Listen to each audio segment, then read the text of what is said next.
Hi friends, നമ്മുടെ YouTube ചാനലിലേക്ക് എല്ലാവർക്കും സ്വാഗതം. അപ്പോൾ ഇന്ന് നമ്മൾ വീഡിയോയിലൂടെ പറയാൻ ഇത് BMW 525D ആണ്. അപ്പോൾ ഇതിൻ്റെ ഡീസൽ ഫിൽറ്റർ നമുക്ക് എങ്ങനെയാണ് മാറുന്നതെന്ന് നോക്കാം. അപ്പോൾ നമുക്ക് വണ്ടിയുടെ അടിയിലോട്ട് പോകാം. ഇപ്പോൾ വണ്ടിയുടെ അടിവശത്തോട്ട് വന്നിട്ടുണ്ട്.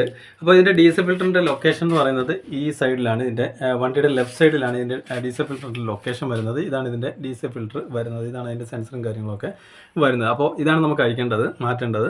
അപ്പോൾ ഇതിനുള്ളിൽ ഇതുപോലൊരു കവർ വരുന്നതാണ്. ഈ സൈഡിൽ കാണുന്ന പോലെ ഒരു കവറും കാര്യങ്ങളൊക്കെ ഉള്ളതാണ്. ഇതിന് വേറെ കവറോ കാര്യങ്ങളോ ഒന്നും ഇല്ല.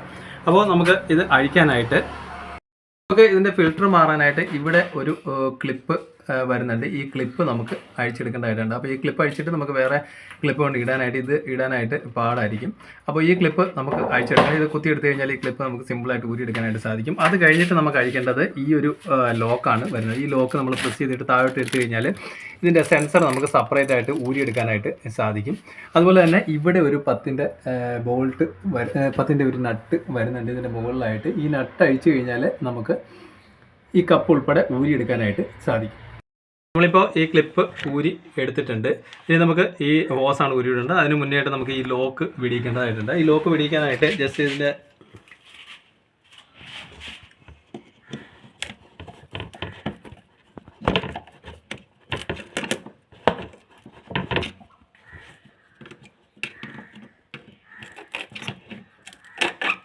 പ്രസ് ചെയ്ത് കഴിഞ്ഞാൽ നമ്മളിപ്പോൾ ഇതിൻ്റെ ലോക്ക് നമുക്ക് സിമ്പിളായിട്ട് ഇങ്ങനെ ഊരിയെടുക്കാനായിട്ട് സാധിക്കും. ഇനി നമുക്ക് അഴിക്കേണ്ടത് ഇവിടെ വരുന്ന ആ ഒരു 10ൻ്റെ നട്ടാണ് അഴിച്ചെടുക്കേണ്ടത്. അത് അഴിച്ചെടുക്കാനായിട്ട്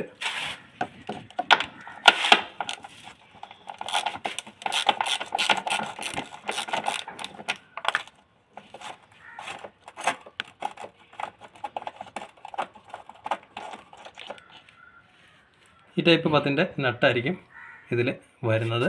അത് കഴിഞ്ഞിട്ട് ഈ ക്ലിപ്പ് നമ്മൾ ഇങ്ങോട്ടൊന്ന് പിടിക്കുക. നമ്മളിപ്പോൾ ഇതിൻ്റെ ഫിൽറ്റർ താഴോട്ട് എടുത്ത് വെച്ചിട്ടുണ്ട്. ഇനി നമുക്ക് ഇതിൻ്റെ ഈ സെൻസറിൻ്റെ ഭാഗമാണ് പിടിക്കേണ്ടത്. അത് നമുക്ക് ജസ്റ്റ് പ്രസ് ചെയ്ത് കഴിഞ്ഞിട്ട് വെളിയിലോട്ട് വലിച്ചു കഴിഞ്ഞാൽ സിമ്പിളായിട്ട് ഊരി വരും.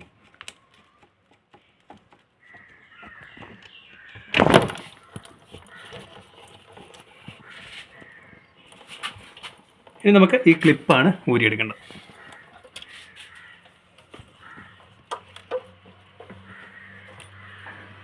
നമ്മളിപ്പോൾ ഫിൽറ്റർ ഊരിയെടുത്തിട്ടുണ്ട്. നമ്മളിപ്പോൾ ഇതിൻ്റെ ഫിൽറ്ററിൻ്റെ ഭാഗം ഊരി വെളിയിൽ വെച്ചിട്ടുണ്ട്. ഇനി നമുക്ക് ഇവിടെ ഒരു ക്ലിപ്പാണ് വരുന്നത്. ഈ ക്ലിപ്പ് ജസ്റ്റ് ഒന്ന് തള്ളിക്കഴിഞ്ഞാൽ നമുക്ക് ഇതിനകത്ത് നിന്ന് ഇങ്ങനെ ഊരി വരും. ഇതിനകത്ത് ഒരു ലോക്ക് പോലെയാണ് വരുന്നത്. ഇത് ലോക്കായി. ഇത് പ്രസ് ചെയ്ത് കഴിഞ്ഞാൽ സിമ്പിളായിട്ട് നമുക്കിത് ഊരിയെടുക്കാനായിട്ട് സാധിക്കും. നമുക്ക് ഈ ഫിൽറ്ററാണ് മാറേണ്ടത്. അപ്പോൾ നമുക്ക് പുതിയ ഫിൽറ്റർ എടുക്കാം. ഇപ്പോൾ പുതിയ ഫിൽറ്റർ എടുത്തിട്ടുണ്ട്. അപ്പോൾ നമുക്കിത് ഫിറ്റ് ചെയ്യാം. ജസ്റ്റ് ബൂട്ട് നമ്മൾ കയറ്റിയിട്ടിട്ടുണ്ട്. അതിനുശേഷം നമുക്കിതിൻ്റെ ക്ലിപ്പാണ് ഫിറ്റ് ചെയ്യേണ്ടത്. ജസ്റ്റ് നമ്മളിപ്പോൾ ക്ലിപ്പ് ചെയ്യുന്നുണ്ട്. അതിനനുസരിച്ച് അങ്ങോട്ട് നമുക്ക് മാറ്റി ഇടേണ്ടതായിട്ടുണ്ട്. നമ്മളിപ്പോൾ അത് ക്ലിപ്പ് ചെയ്തിട്ടുണ്ട്. ഇനി നമുക്കിത് ഫിറ്റ് ചെയ്യാം. ഇപ്പോൾ നമ്മൾ പുതിയ ക്ലിപ്പ് ഇടുന്നത് ഈ ടൈപ്പ് ക്ലിപ്പാണ് പുതിയത് ഇടുന്നത്. നമ്മൾ ജസ്റ്റ് ഇതിനുള്ളതായിട്ട് ഈ ക്ലിപ്പ് കയറ്റിയിട്ടിട്ടുണ്ട്. ഡസ്റ്റ് ബൂട്ട് നമ്മൾ റിമൂവ് ചെയ്തിട്ടുണ്ട്. ജസ്റ്റ് ഇതിനകത്ത് കയറ്റിയിടുക. നമുക്ക് ക്ലിപ്പ് പിന്നീട് മുറുകാം. കാരണം ഇതിൻ്റെ പൊസിഷൻ കറക്റ്റ് ചെയ്തിട്ട് നമുക്ക് ക്ലിപ്പ് മുറുക്കാം. ഇനി നമുക്ക് കയറ്റിയിടേണ്ടത് ഇതിൻ്റെ സെൻസറാണ്. അപ്പോൾ സെൻസർ കയറ്റിയിടുമ്പോൾ ഒരു കാര്യം ശ്രദ്ധിക്കണമെന്ന് വെച്ച് കഴിഞ്ഞാൽ ഇവിടെയായിട്ട് ഒരു ചെറിയൊരു വെട്ട് നമുക്ക് കാണാനായിട്ട് സാധിക്കും. വേറെ എങ്ങും ആ വെട്ട് വരില്ല. ആ വെട്ട് ഇതിനുള്ളിൽ ഇവിടെ കാണുന്ന ഈ ഒരു വെട്ടുമായിട്ട് മാച്ചിങ് ആയിരിക്കണം വരേണ്ടത്. അതായത് അതുമായിട്ട് കറക്റ്റിലായിരിക്കണം കയറ്റി ഇടേണ്ടത്.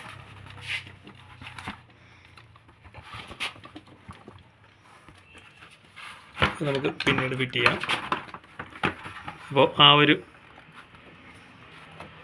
ഇത് കറക്റ്റ് ഇതിലോട്ട് വെട്ടിൽ വീണിട്ടുണ്ട്. ഇനി നമുക്കിത് പ്രസ് ചെയ്ത് കയറ്റി വെക്കാം. നമ്മളിപ്പോൾ പ്രസ് ചെയ്ത് കയറ്റി വെച്ചിട്ടുണ്ട്. ഇനി നമുക്ക് ആ ക്ലിപ്പാണ് ഇടേണ്ടത്. നമുക്കിടേണ്ടത് ഈ ക്ലിപ്പാണ് ഇടേണ്ടത്.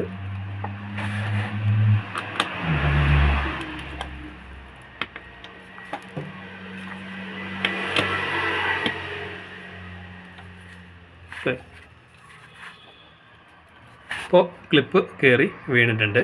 ഇത് കറക്റ്റായിട്ട് സ്ട്രൈറ്റ് ആയിട്ടാണ് നിൽക്കുന്നത്. ഇനി നമുക്കിതിൻ്റെ ക്ലാമ്പ് ഫിറ്റ് ചെയ്തിട്ടാണ് ടൈറ്റ് ചെയ്യേണ്ടത്. അപ്പോൾ ക്ലാമ്പിൻ്റെ കറക്റ്റ് അളവ് നമുക്ക് നോക്കാം.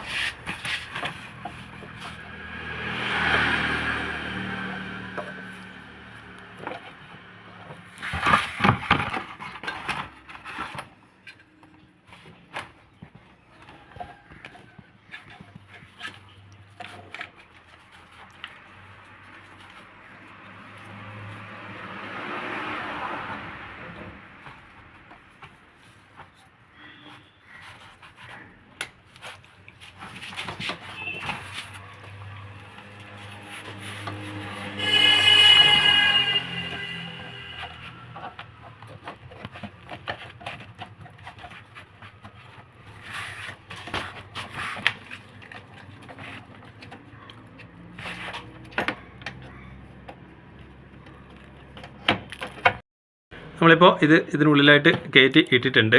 ഇനി നമുക്ക് ഇതിൻ്റെ നട്ടാണ് ഇടേണ്ടത്.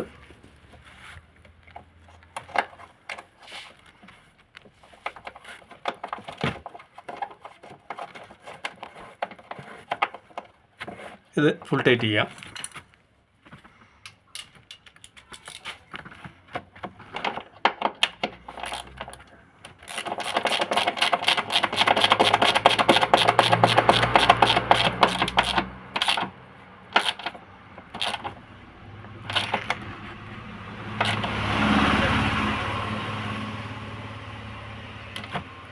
ഇത് നമുക്ക് ഈ ക്ലിപ്പാണ് ടൈറ്റ് ചെയ്യേണ്ടത്.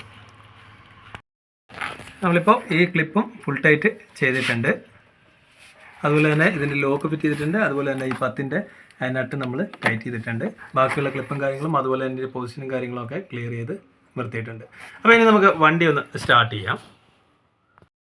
നമ്മൾ വണ്ടി സ്റ്റാർട്ട് ചെയ്യുന്നതിന് മുമ്പേ ജസ്റ്റ് ഇഗ്നീഷൻ ഒരു 2-3 വട്ടം ജസ്റ്റ് ഒന്ന് ഓൺ ചെയ്യുക. അപ്പോൾ ഡീസൽ ഒന്ന് ലോഡാവാനായിട്ടാണ്. ഓൺ ചെയ്തു. നമ്മളിപ്പോൾ ഓഫ് ചെയ്തു. ഒന്നുകൂടെ ഓൺ ചെയ്യുക.